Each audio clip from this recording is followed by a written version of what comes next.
Vamos a hacer un recorderis un corto recorderis de la semana perdón, de la clase anterior.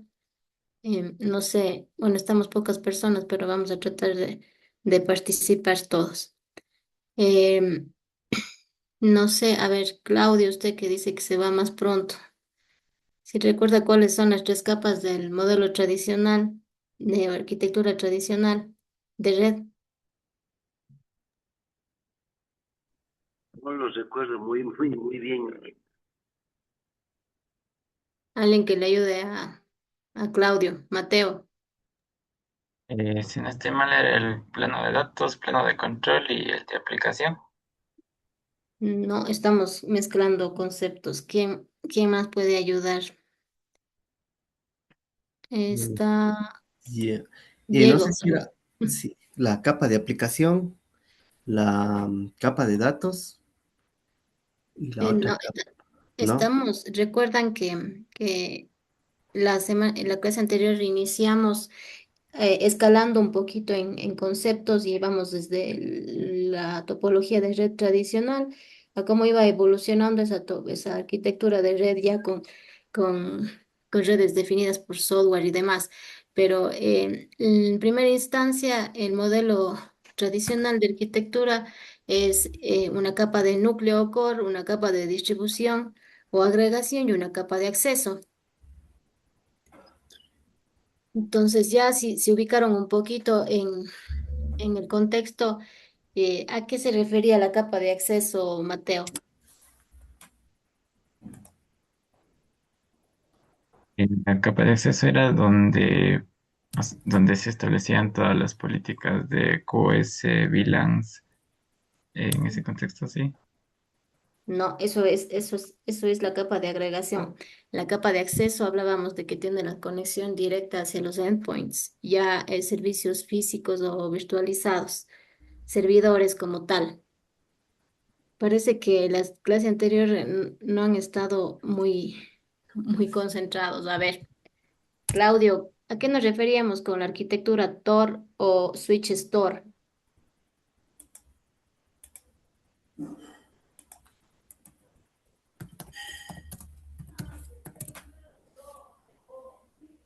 Están tratando de revisar. A ver, la arquitectura Tor, hablábamos de conexiones directas o que alojábamos directamente dentro del rack, el switch, el switch que interconecta a a todos los servidores. Entonces hablábamos de las ventajas de esta arquitectura, ¿no es cierto?, en el que podemos el cableado como tal optimizarlo y organizarlo mejor. Y también mejorar el rendimiento de una red y reducir la latencia, porque justamente al tener conexiones directas locales dentro del rack, estamos simplificando o estamos reduciendo el camino que tiene que transitar los paquetes. Vamos con la capa de agregación. Diego,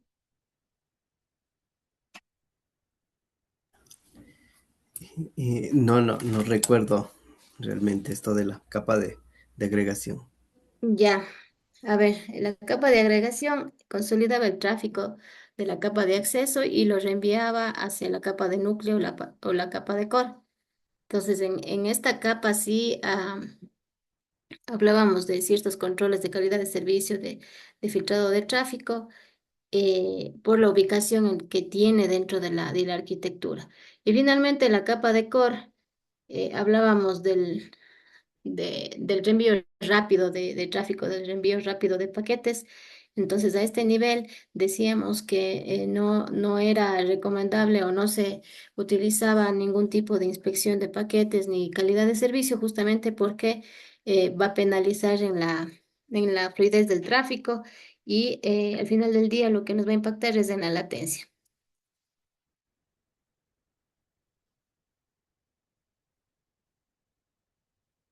¿Alguien recuerda cuál era la arquitectura Spine and Leaf en términos concretos?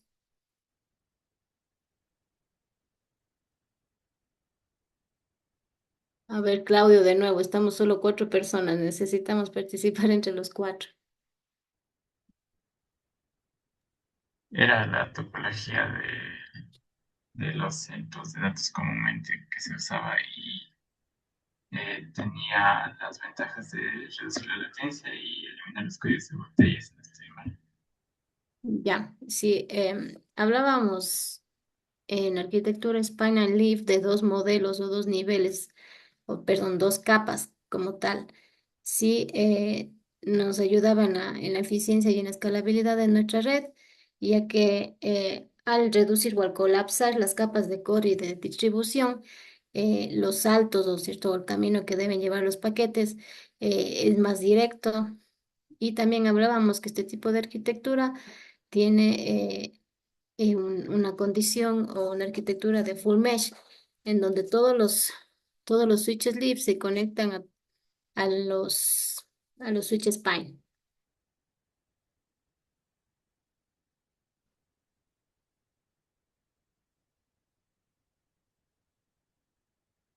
Ya, a ver, Diego, recuerda tal vez qué es la red underlay o subyacente.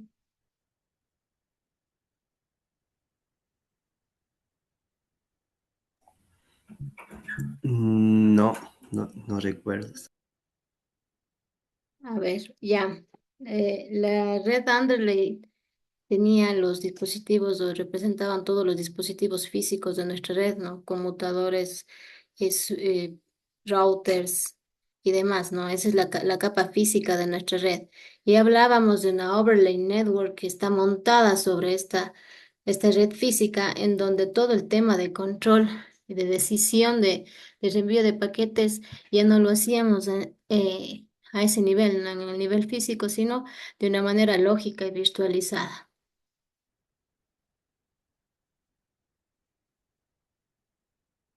Hablábamos también de BXLAN, ¿sí? ¿Alguien recuerda qué era BXLAN? Esa sí me la recuerdo, que son las redes virtuales que nos permitía extender en caso de tener dos centros de datos, nos permitía mover las máquinas de un centro de datos a otro sin que este se vea afectado. Ujú. Ya nos permitía encapsular paquetes de capa 2 en redes IP o capa 3. Sí, eso es lo que exactamente es lo que hace BXLAN. Entonces hablábamos, ¿no es cierto?, de todos los componentes dentro de BXLAN, de los VTEPs, ¿cierto? Y de cómo se desarrolla esta encapsulación de capa 2 en capa 3 con el uso de las direcciones IP de los VTEPs, ¿no es cierto? O loopbacks que es de uso común y acompañado de un protocolo de convergencia que nos permita, ¿no es cierto?, que los bitters estén o que se conozcan o que se formen las adyacencias necesarias para que entre ellos se publiquen o se registren y actualicen las tablas de enrutamiento en donde conozcamos específicamente de acuerdo a los BNIs, que recuerdan eran identificadores a a nivel de BXLAN o su correspondencia en la capa física que es la VLAN. ¿Sí? Entonces, de esa forma es como la red convergía y cómo paquetes en capa 2 pueden ser enrutados a través de esta red lógica. Pero hay una consulta. Sí, ¿La VXLAN se tiene o se relaciona con VPLS tal vez? ¿O no? BPLS. Ajá. Sí, bueno, en realidad como tal BXLAN es justamente el concepto que les di, ¿no? De extender la capa 2. Junto con BXLAN van a trabajar otro tipo de protocolos de enrutamiento y demás, y que en conjunto van a armar arquitecturas de red más complejas. Entonces, BPLS crea túneles sobre redes, por ejemplo, como MPLS. Entonces, no importa el medio que tengamos, lo importante va a ser de que podamos establecer túneles con cualquier topología, con cualquier protocolo y sobre eso poder extender redes en capa 2. A eso se refiere con BPLS, ¿verdad? Ajá, sí, sí. Ya, Gracias. listo. Entonces, más o menos eso es lo que habíamos revisado la clase anterior.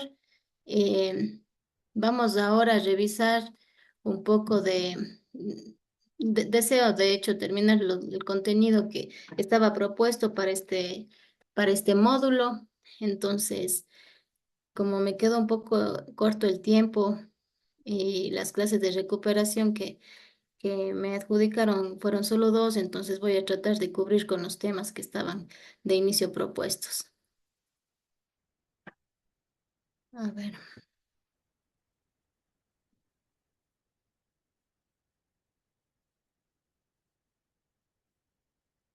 listo, entonces ahí me confirmen por favor si están viendo mi pantalla. Sí, Sí, Sí, Ya, genial. listo, habíamos revisado, ¿no es cierto? Ya eh, o en el recorderis que acabamos de hacer, un poco cuáles son todos los conceptos o antecedentes que nos llevan a hablar de redes definidas por software como tal. Eh, Partimos de la red tradicional, de la capa física, de la capa lógica o el overlay, de los protocolos que nos permiten hacer enrutamiento con paquetes en capa 2 con las tramas y ahora vamos a llegar con todo, digamos, esas consideraciones, con todo ese conocimiento, a hablar de ya redes definidas por software. ¿Qué son las redes definidas por software? Bueno, es un modelo de arquitectura que nos permite elevar el plano de control y de gestión de nuestra red, ¿sí? Y nos permite centralizar el mismo. Entonces, la SDN o las SDN separan el plano del control del plano de datos y centralizan toda la inteligencia de la red en el software. ¿Sí? Entonces nos elevamos a una capa ya en la que vamos a gestionar y controlar toda la red mediante software únicamente. ¿Sí? Entonces tenemos qué capas o qué niveles acá en la de aplicación, la de control y el plano de datos o capa de infraestructura. Como pueden ver en la imagen, el plano de datos básicamente está conformada por los equipos físicos o los dispositivos físicos de nuestra red. El control plane va a estar conformado por el SDN controller o el controlador de SDN, ¿sí? Y el application plane ya va a estar conformado con las aplicaciones o el desarrollo de aplicaciones que son de uso de administradores, ¿no es cierto? Para potenciar la red, para darle inteligencia como tal a la red. Vamos con el data plane o el plano de datos que está formado, como les decía, por los dispositivos físicos. Em, Ellos obviamente hacen el reenvío de paquetes, no toman las decisiones de reenvío de paquetes porque eso está en otros planos, pero ejecutan, ¿no? Reenvían los paquetes.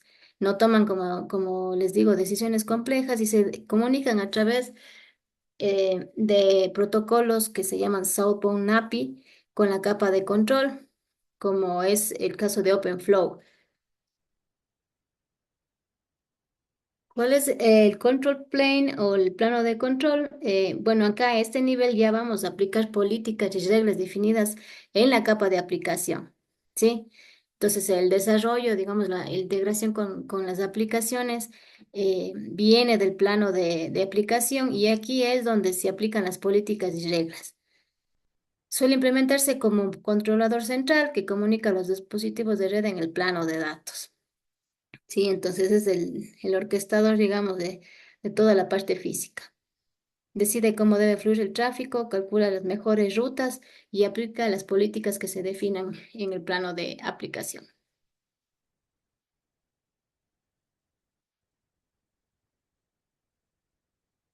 El plano de aplicación o de gestión o de management es la capa superior de estas redes SDN y se encargan de definir el comportamiento deseado en la red, ¿no? Las aplicaciones en esta capa pueden incluir herramientas de ingeniería de tráfico, políticas de seguridad o redes overlay, ¿no? Superpuestas. Entonces, acá, ¿qué es lo que va a predominar? Son las APIs, ¿no es cierto? El desarrollo de APIs o de integración, la automatización, los orquestadores, la seguridad y la visibilidad de la red. Hasta ese momento, digamos, la visibilidad que teníamos en la red era totalmente limitada, ¿no es cierto? Eh, Teníamos como tal el reenvío de tráfico, pero el conocimiento de cuál es el tráfico que está cursando, qué estadísticas tiene ese tráfico, no lo teníamos hasta ese momento con redes de CDN. que integran todo este tema ya de inteligencia y que nos permite observar y conocer cuál es el comportamiento o el performance de nuestra red. Entonces se comunican con la capa de control a través de los protocolos que se llaman Northbound, como OpenStack, REST y CloudStack. Entonces aquí ya elevamos el tema de red ya a una capa de aplicación, de desarrollo de aplicaciones que permiten al administrador, ¿no es cierto?, conocer y gestionar de mejor manera la red. ¿Qué es el controlador SDN? Bueno, es el cerebro lógico, digamos, de la red. Es un software que mantiene la visión integral y global de toda la red, ¿no es cierto? Traduce las intenciones, las políticas en configuración real sobre los dispositivos. ¿Qué es lo que conoce este controlador? Todo, ¿no? La topología lógica, la física, cómo está subdividido, cómo está esquematizado el tema de BNIs, de tenants, de políticas, del estado de los enlaces. Entonces, a este nivel es el orquestador de toda nuestra red inteligente.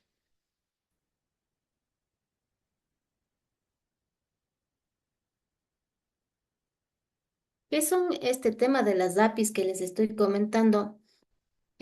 Bueno, una API, como ustedes conocen, utiliza una arquitectura de cliente-servidor, ¿no es cierto?, en la que cada ejecución requiere de un cliente y un servidor. El cliente recibe los datos, el servidor los envía, ¿no es cierto? Es lo básico. Con la API de enlace norte, en la que comunica el plano de control con el plano de aplicación, el servidor es la aplicación que el administrador utiliza para configurar todo el tema de ajustes en la red que van a ser aplicados o que van a ser mandados por el controlador. Y el cliente es el propio controlador. Entonces, con la API de enlace sur, que es el que comunica en cambio el plano de control con el plano físico de data, el servidor actúa como controlador, mientras que el cliente es el dispositivo de red que recibe la configuración del controlador. Entonces, estas son las interfaces que permiten la comunicación entre los tres planos, ¿sí? El desarrollo de estas interfaces lógicas.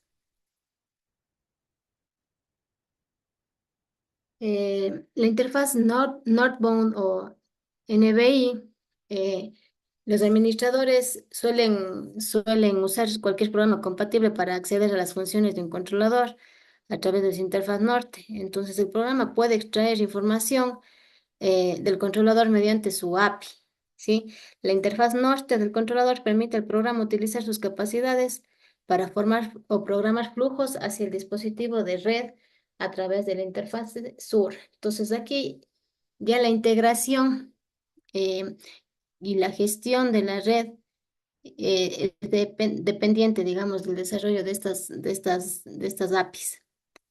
El Southbound o SBI es el enlace sur, ¿no es cierto?, que se comunica con los dispositivos de red y que implementa la configuración que viene o que recibe de la capa de aplicación.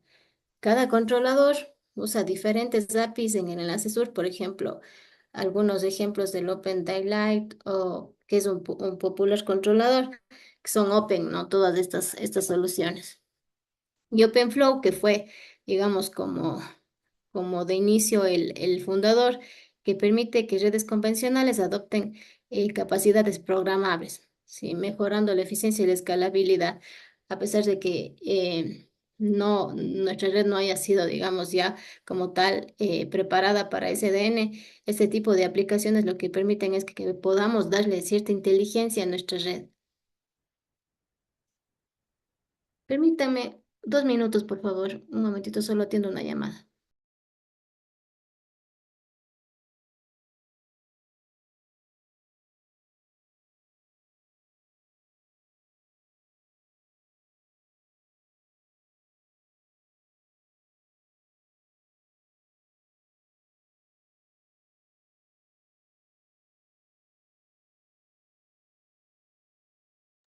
Listo, gracias. Bueno, entonces vamos a revisar un poco nociones de seguridad con redes definidas por software. Como conocíamos o como conocemos la seguridad tradicional en un data center tradicional, hablamos de seguridad perimetral, ¿no es cierto? Hablamos de segmentación en VLANs, en zonas, o hablamos del filtrado de tráfico por IP, por puerto, ¿no es cierto?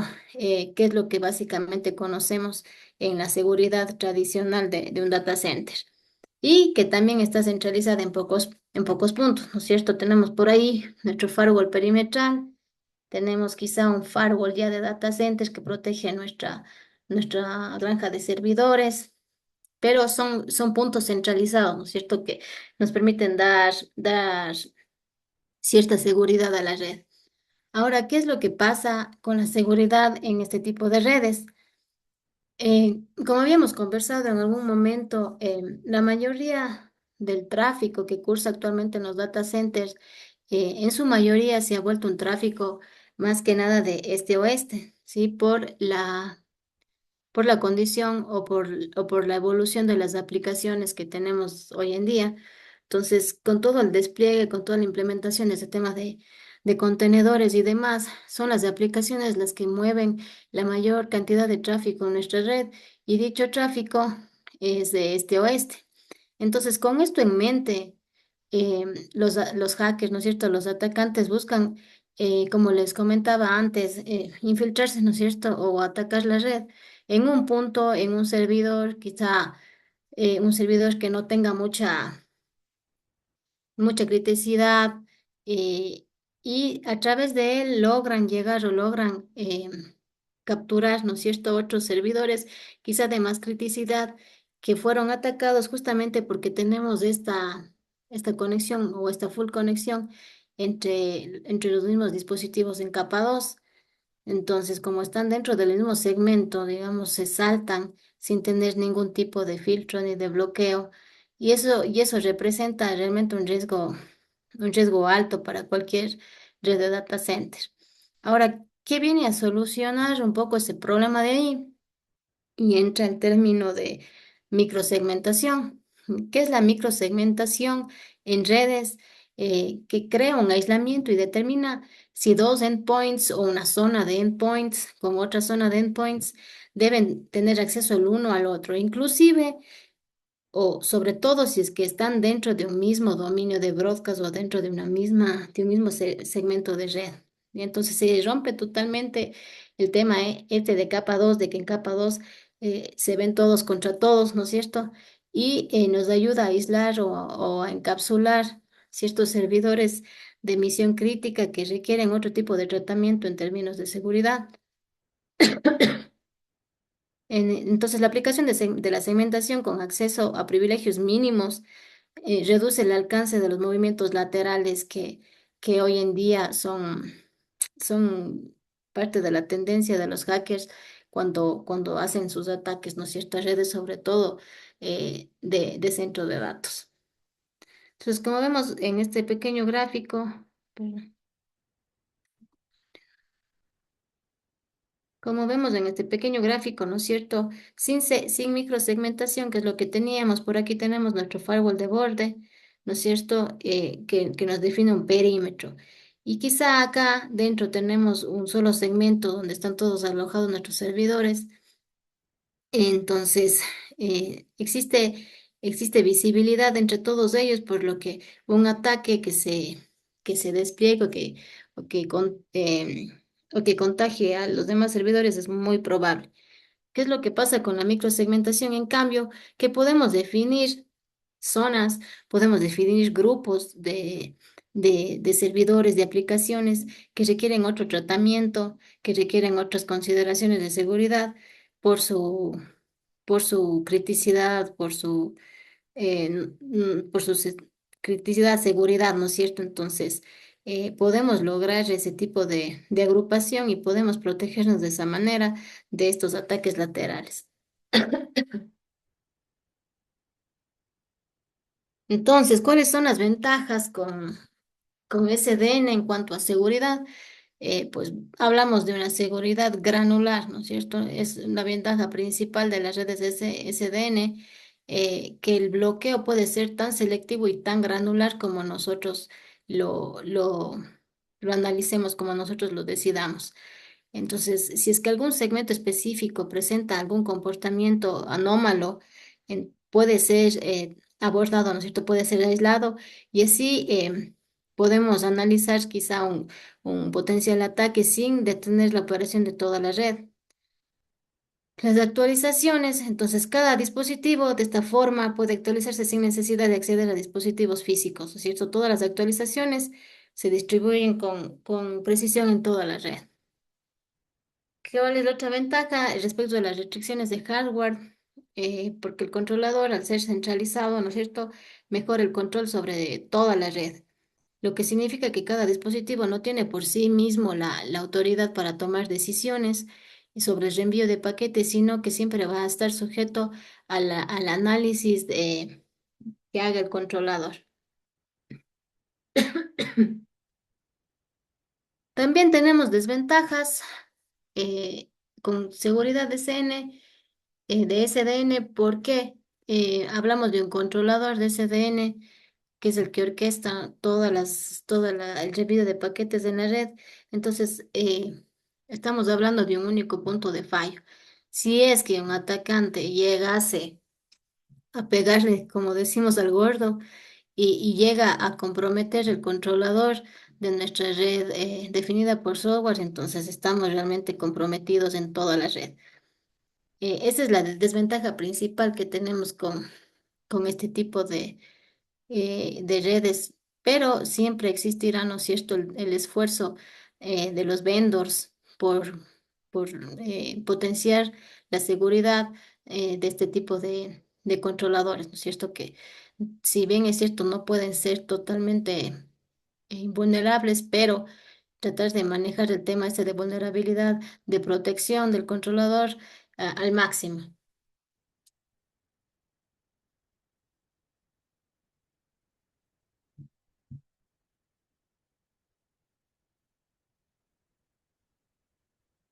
Ya, entonces, como habíamos dicho, hablando de la microsegmentación, eh, es la capacidad de controlar el tráfico este-oeste a nivel de aplicación. El software de microsegmentación con tecnología de virtualización de red se utiliza para crear zonas, como les decía, para protegernos, ¿no es cierto? Dentro de un mismo segmento de red podemos crear zonas y podemos agrupar los servidores que quizá corresponden a un solo servicio, por ejemplo, el servicio de correo, por decirlo algo. Entonces se agrupan los servidores que intervienen o las aplicaciones que intervienen en ese servicio y las aislamos en una zona para que estén protegidas en la misma. Estas zonas son como cápsulas, ¿no es cierto?, granulares y que aíslan las cargas de trabajo y las protegen individualmente de cualquier vulneración mediante políticas personalizadas y específicas a cada una de ellas. Entonces, llegando a este nivel de aplicación de políticas, podemos decir que cada máquina virtual que albergue algún servicio y hasta a nivel de aplicación, o sea, hasta a nivel de capa 7, podemos establecer o podemos definir controles de seguridad. ¿En qué aporta las cargas de trabajo a las aplicaciones? Pues es un gran avance, ¿no es cierto? Porque las aplicaciones que se ejecuten sobre un mismo servidor o una misma máquina virtual quizá no deben tener el mismo tratamiento necesariamente, ¿sí? Sino que van a tener diferentes tratamientos, diferentes políticas y demás, de acuerdo a los criterios que se definen a nivel de seguridad. Entonces, el ejemplo que tenemos ahí, ¿no es cierto?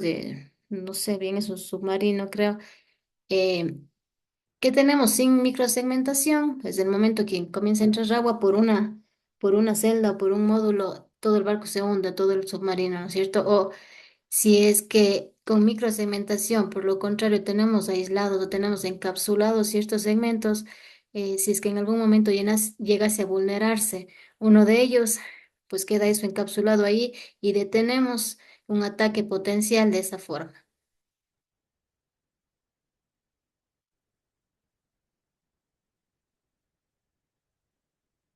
Hablamos mucho en microsegmentación de cargas de trabajo.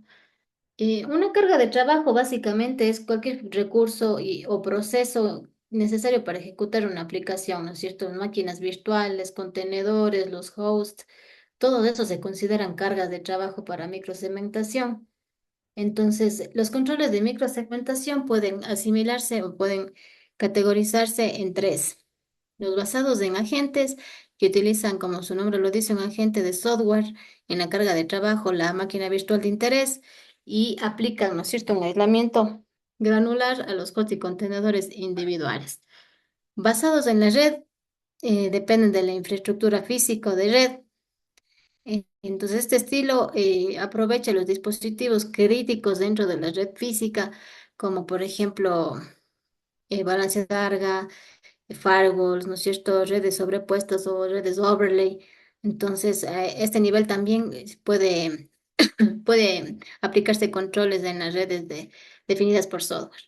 Y controles nativos de la nube, pues bueno, aquí ya cuando tenemos una integración o tenemos un servicio alojado en la nube, existen estos grandes proveedores, ¿no es cierto?, de servicios en la nube como Amazon, como Azure, como Google Cloud, que tienen ya establecido todas estas capacidades de seguridad y que vienen ya integradas, ¿no es cierto?, para proteger nuestra red.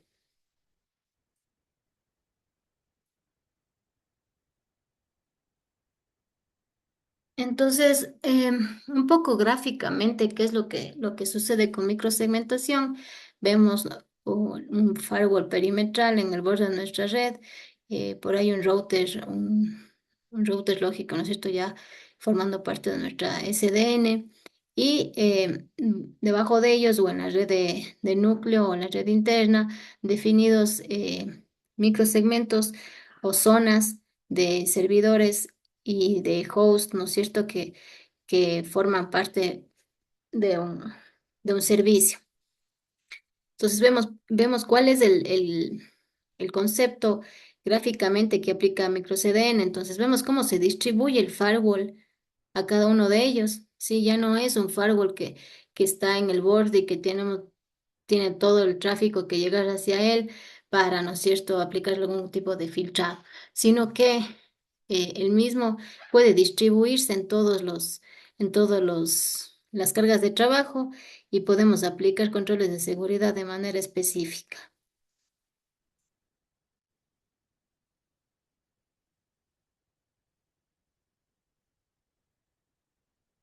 A ver, ¿qué es una VRF? Eh, bueno, una VRF es Virtual Routing and Forwarding, ¿no es cierto? Es un modelo de enrutamiento independiente dentro de un mismo equipo físico.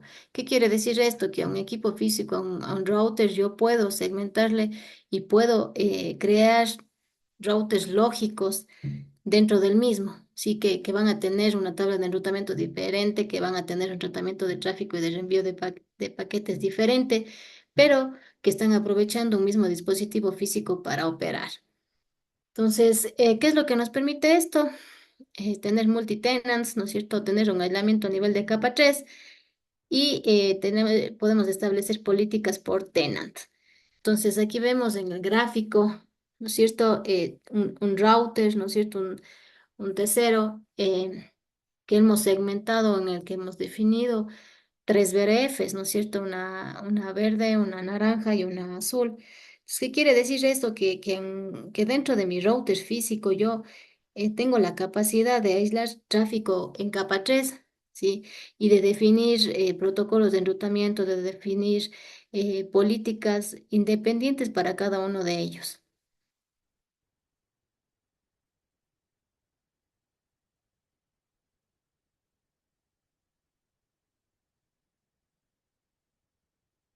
No sé si es que hasta aquí tienen alguna consulta. Sí, tengo una consulta. Eh, Sí. Aquí, en la microsegmentación, ¿esto sí puedo aplicarlas en el DMZ? Bueno, la microsegmentación se refiere más para redes de data center y de servidores, porque una DMZ justamente sabemos que al estar expuesta hacia Internet va a tener protección a nivel de borde. Entonces, la protección que necesitamos o que buscamos es la de nuestra granja de servidores como tal. Si es que tenemos una DMZ por ahí que no se exponga hacia Internet, podríamos, creo, sí, aplicar este tipo de seguridades, pero si es que es una DMZ pura que tiene publicación hacia la nube, directamente la seguridad de este tipo de redes debería estar definida a nivel del firewall perimetral. Ahora que las aplicaciones quizá que estén detrás de un WAF, ¿no es cierto? Que sea, digamos, que no estén directamente expuestos, ¿no es cierto? Que son ya el backend como tal. Entonces sí pueden ser aplicadas este tipo de protección. Ya, muchas gracias. Listo, entonces vamos a hablar un poquito ahora de gateway distribuido. No sé a qué se les viene a la mente con ese término de ahí.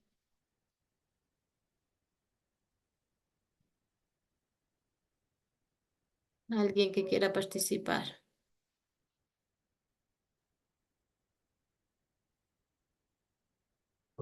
A ver. ¿Qué es un gateway distribuido? Vamos a revisar.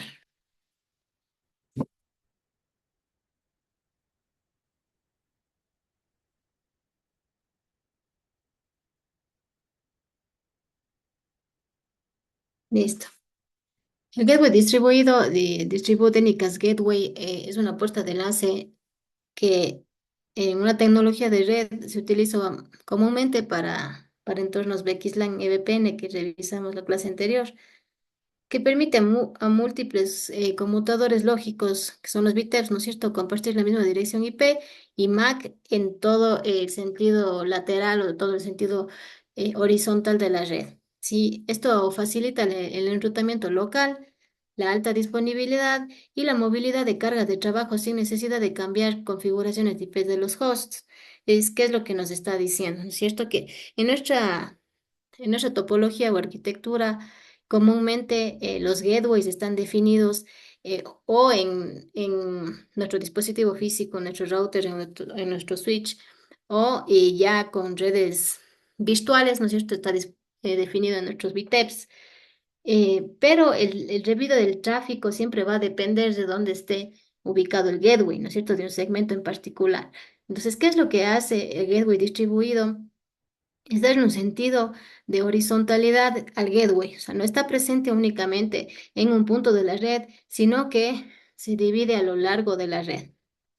Vamos a revisar un poquito más esto.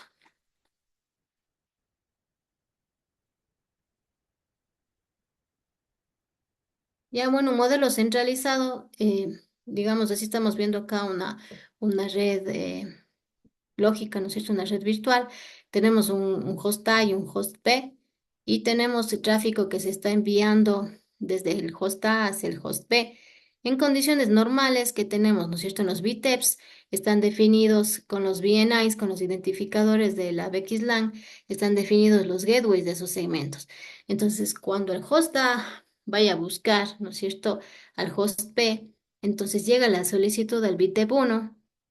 El BTEP 1, como tiene su adyacencia, tiene su vecindad con el BTEP 2, va a compartir esta tabla de enrutamiento en donde va a estar el identificador del VXLAN, ¿no es cierto? La dirección IP de destino y las MACs, ¿no es cierto? En capa 2. Y el host B, a su vez, para la respuesta, ¿no es cierto? Va a consultar con BTEP 2 o va a enviar el tráfico a BTEP 2 y BTEP 2 va a retornar al gateway, o en este caso el BTEP 1, que es gateway de host A, para la respuesta o para la finalización de ese intercambio de comunicación o de paquete. Entonces, eso es lo que normalmente nosotros vemos con un gateway centralizado que se llama. Ahora, ¿qué es lo que pasa con un gateway distribuido? ¿Sí? Entonces, vamos a tener que BTEP 2 y BTEP 1 van a estar los gateways distribuidos del mismo segmento, ¿sí? Entonces, por ejemplo, si el gateway de mi host A es 10.10.1.1, por ejemplo, y también tengo en el BTEP 1 ese mismo gateway definido con la misma MAC y la misma IP. ¿Qué es lo que va a pasar? Que el tráfico de host a host se va a mover localmente.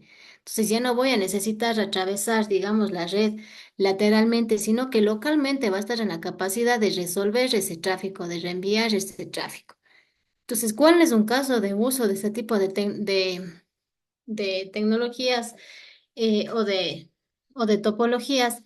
Por ejemplo, cuando nosotros tenemos, ¿no es cierto?, dos sites, ¿no es cierto?, data centers y tenemos una conexión en capa 2 entre ellos, ¿no es cierto? Ya habíamos conversado de ese tipo de arquitecturas.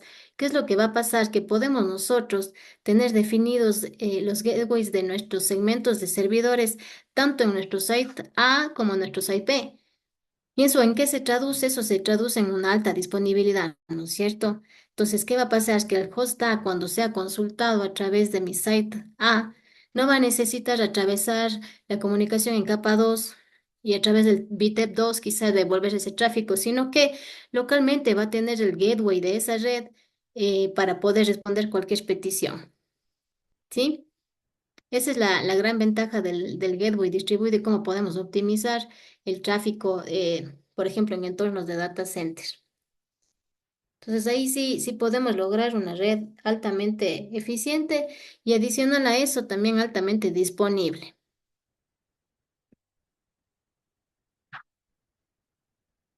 ¿Listo? Entonces, tomémonos por favor unos minutos para, para tomar aire y ya nos vemos en un tiempo.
Listo, volvemos entonces.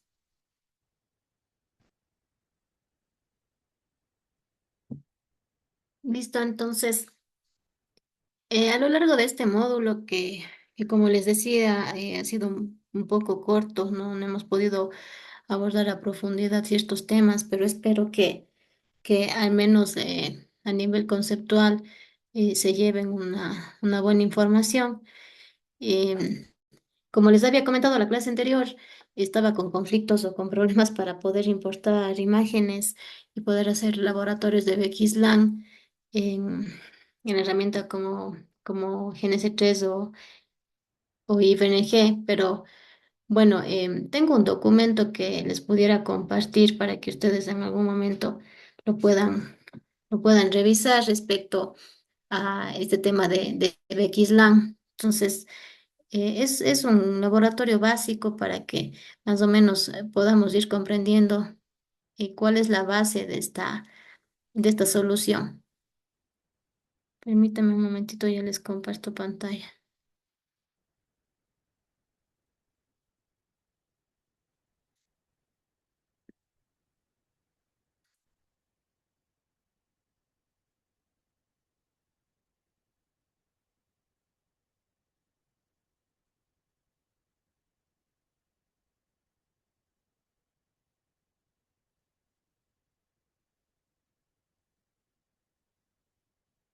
Mm.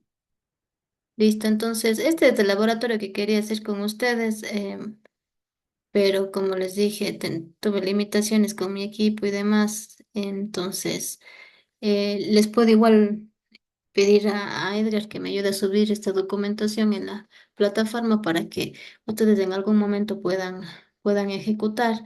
Básicamente es un laboratorio completo de cómo puede ir escalando en complejidad, ¿no es cierto? Y la configuración de este tipo de soluciones. Tenemos una topología básica aquí, ¿no es cierto? Para iniciar, en donde tenemos tres VTEPs, ¿sí? Cada uno de ellos tiene una interfase loopback y entre ellas van a publicar sus tablas de enrutamiento mediante protocolos como ya lo habíamos revisado, como BGP o como SPF. Entonces, el objetivo del laboratorio es que ustedes puedan observar cómo pueden extender la VLAN, ¿no es cierto?, en capa 2 con esta tecnología, con esta solución de VXLAN. Y como ustedes ven, no están directamente interconectados L1 y L4, lo que quiere decir, ¿no es cierto?, que lógicamente los BTEPs van a compartir información de los BNIs que tienen detrás cada uno de ellos y así van a lograr al final del laboratorio poder intercomunicar, por ejemplo, los hosts dentro de un mismo segmento o de segmentos distintos, ¿sí? Entonces aquí está un paso a paso del laboratorio. Y como les dije, el tiempo quedó bastante corto para poder ejecutar este tipo de laboratorios, pero bueno, les dejo la información y igual cualquier cosa me pueden consultar sin problema. No sé si es que tienen alguna consulta o algún vacío que les pudo, les pudo haber quedado de lo que hemos revisado a lo largo de estas semanas, digamos. No sé si es que alguien tiene algo por ahí.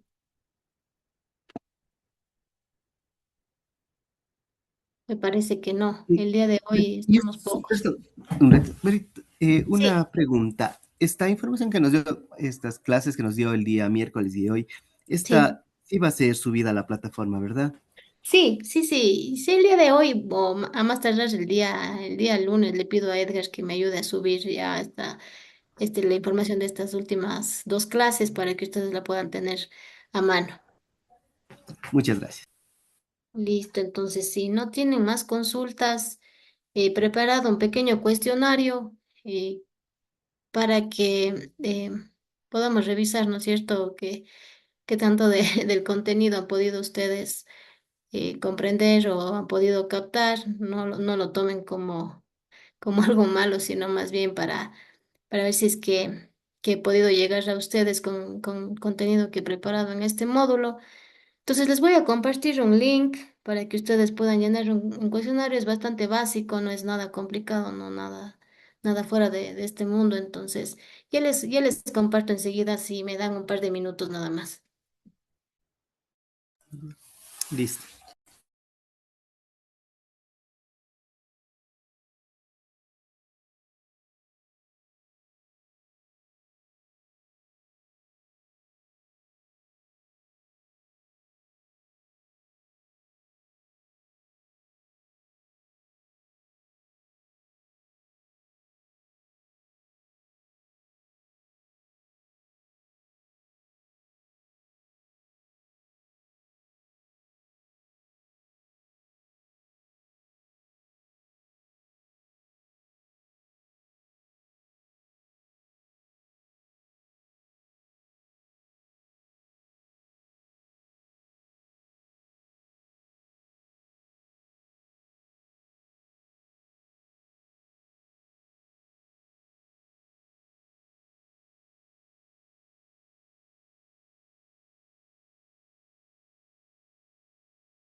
Listo, me comentan si tienen algún problema para abrir el formulario.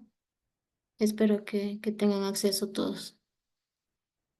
Como ustedes pueden ver, si es que ya abrieron, es bastante corto, no es nada extenso. Entonces, por favor, realicen este formulario y las personas que van finalizando, si no tienen ninguna consulta adicional, yo me despido, les agradezco por su atención durante estas clases. Espero, como les decía, que les haya sido de utilidad y me quedo atento, quedo presta para cualquier consulta particular que pudiesen tener. Un gusto con todos. Ya, muchas gracias. Entonces, ya llenamos el cuestionario. Si tenemos algún inconveniente, comunicamos. Pero me sale que el documento no está publicado. No está publicado. A ver, perdón, déjame ver.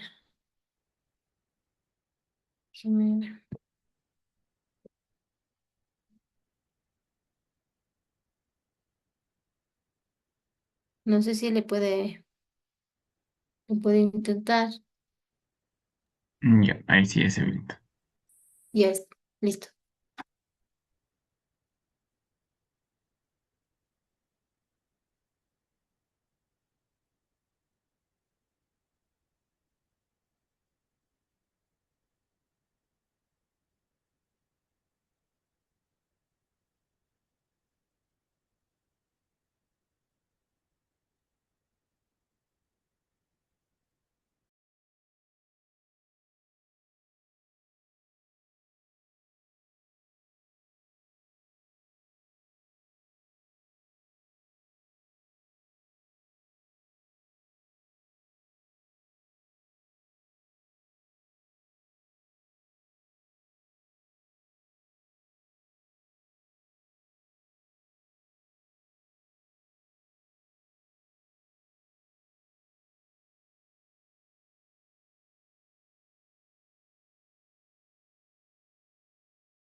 Listo, ya se envió el formulario. A ver, hasta luego. Gracias, Mateo. Hasta luego.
Listo, pero muchas gracias.